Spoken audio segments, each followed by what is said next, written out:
When a major disaster strikes, our fire, police, paramedics, and utility workers will be quickly overwhelmed with calls, and chances are they may not be able to reach you or your neighbors for several days. Statistics show that 70% of all survivors from disasters are rescued with help from other survivors. That means you and your neighbors are the most likely source to help each other. It may be up to you to save the life of a family member, a friend, or neighbor, or you may need to depend on them to rescue you or your loved ones.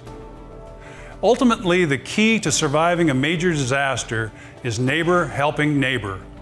And that's what we want to talk to you about today. Neighbors must be prepared to work together to respond to a variety of challenging emergency situations.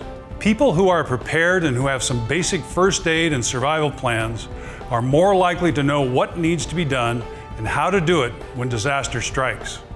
Being prepared and working together means everything from turning off gas and water valves to putting out small fires and attending to injuries.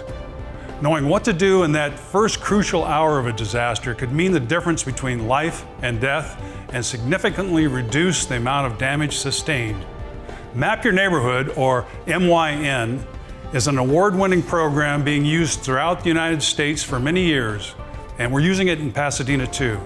It is designed as a framework to help neighborhoods be better prepared for disasters. The following video was developed during an actual shakeout earthquake drill using the MYN program and skills. The people in the video are Pasadena residents, not professional actors. Some have participated actively in the Map Your Neighborhood program. For others, it was their first time. They wanted to share with you the key elements of Map Your Neighborhood in action. Please join them now.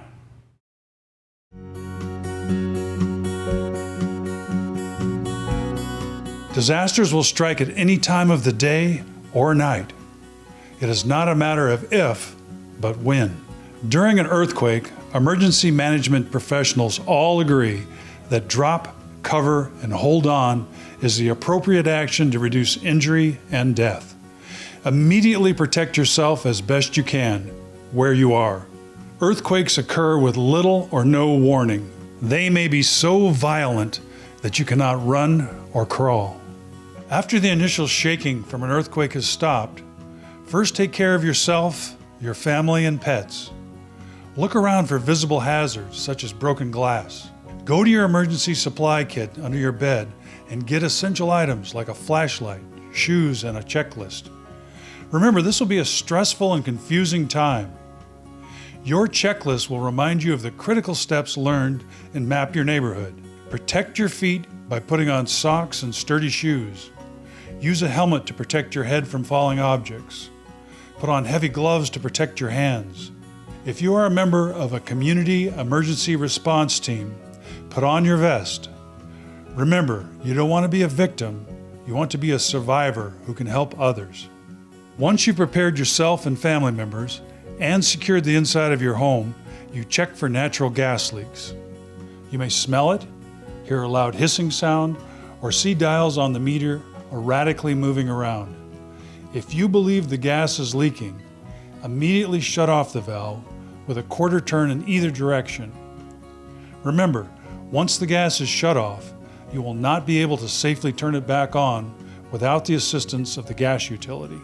Next, shut off the water to your home in case there are broken pipes and to protect the existing water in the pipes from contamination. After checking for gas leaks and turning off the water, refer to your checklist for next steps. If all is well, hang an OK sign in a window that's visible from the street.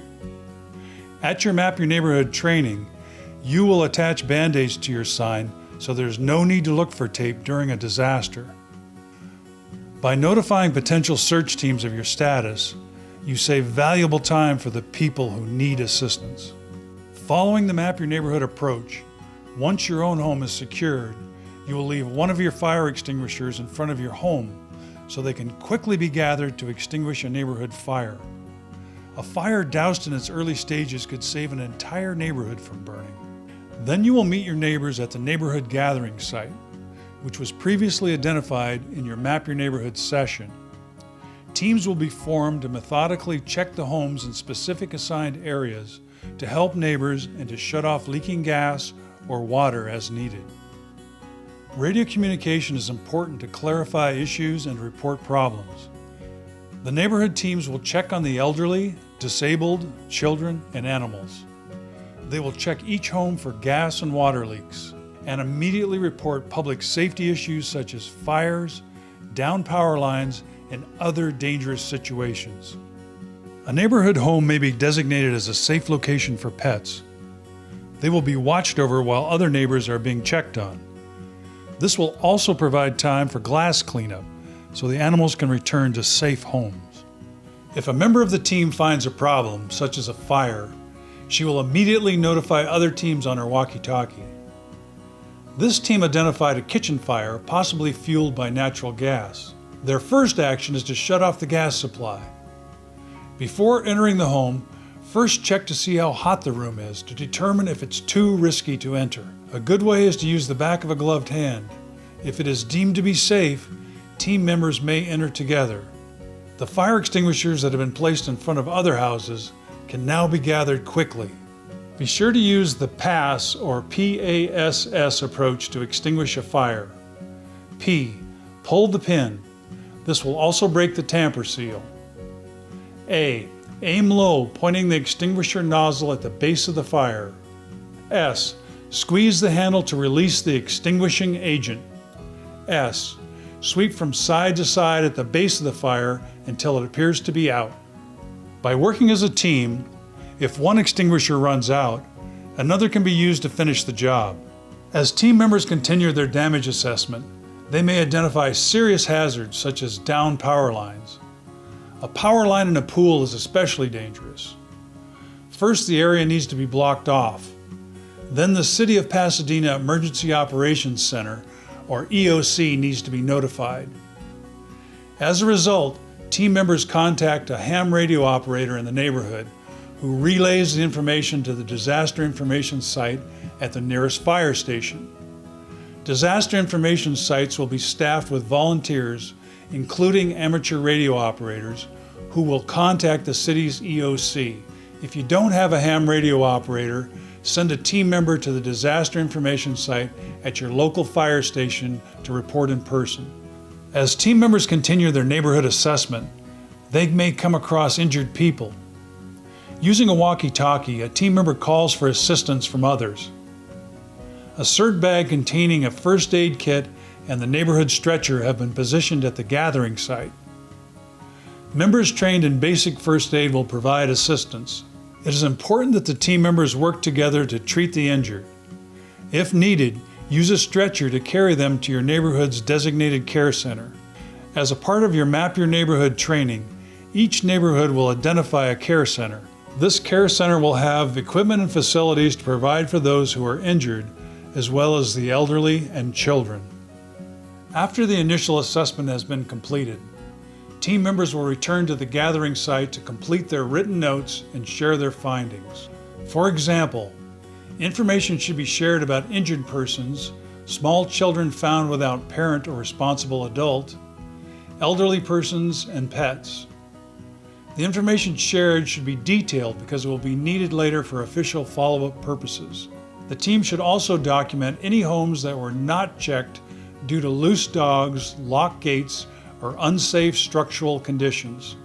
Follow-up action plans should be developed for the next few hours, including people and locations identified as needing immediate follow-up. Then team members may return to the care center to breathe a sigh of relief knowing they just did their best to protect their families and their neighbors. I have 3 new families on my block this year who need to learn our plan for dealing with a disaster. So we're going to practice and learn together. By the way, the best part of Map Your Neighborhood is getting to know your neighbors. You'll be surprised by the number of talented, caring people on your block. I know I was. Don't wait. Start your disaster preparation now. It's as easy as putting those old shoes with extra socks and a flashlight with extra batteries in a cloth grocery bag secured under your bed. And do it today. Our next disaster isn't going to wait for you to get ready.